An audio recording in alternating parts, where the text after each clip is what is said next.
این جک و بیماری سرطان دارد. مجبور شدیم که پایش رو ببریم.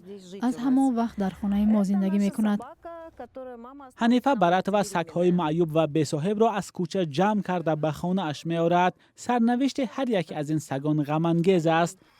یکی را ماشین زده است و دیگری را صاحبش به کوچه پرتافته است. احوال بد این جانوران حنیفه را بی‌طرف نگذاشت. آنها را به دکتر برد و جراحی کرد و ماها پرستاری نمود. در این حوله برای سگ‌های بی‌صاحب جای مخصوص ساخته ایستادند. این یخدان هم پر از مواد خوراکه برای سگ و گربه‌هایی است که حنیفه آنها را از کوچه می‌آورد. بعد این همه تلاش و زحمت برای نگهبانی سگ‌های معیوب، حنیفه میگوید دیدن مناسبت بد مردم با حیوان‌های بی‌صاحب برایش سخت است. البته تربیت در اویله شروع می شود. باید به کودکان فهمانند که به حیوان‌ها رفتاری بد نکنند. اگر پدر و مادر نسبت حیوان‌ها مناسبت خوبی داشته باشند، فرزندان آنها نیز چنین رفتار می‌کنند. اما زن‌های را در کوچه می‌بینم که به کودکانشان فرمان می‌دهند که سگ را زنند، گویا حرام باشد. بسیاری اینها بی‌آزارند.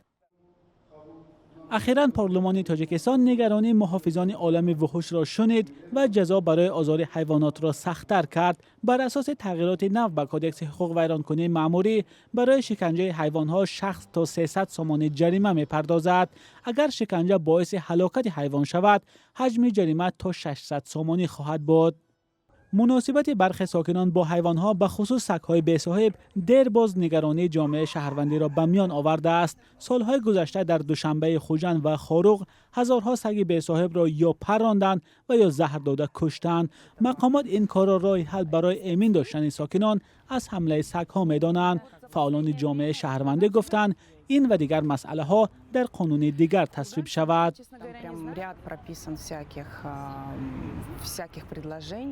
ما یک قطار پیشنهادها کرده بودیم، اما میخواستم قید کنم که فعلا وکیلان ما به قبول جزای سخت‌تر آماده نیستند. حامیان عالم وحوش میگویند سخت‌تر شدن جزا برای آزار و اذیت حیوانات خوب است ولی کافی نیست.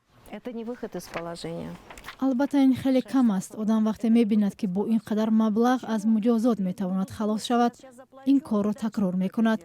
به عقیده من باید جزا سخت‌تر میشد. حالا معلوم نیست که سخت‌تر شدن جزا برای این حیوانات چی بهبودی می‌آورد. در هر صورت فعالان جامعه شهروندی اعتراف شدن مشکل مذکور را یک قدم خوب می‌دانند.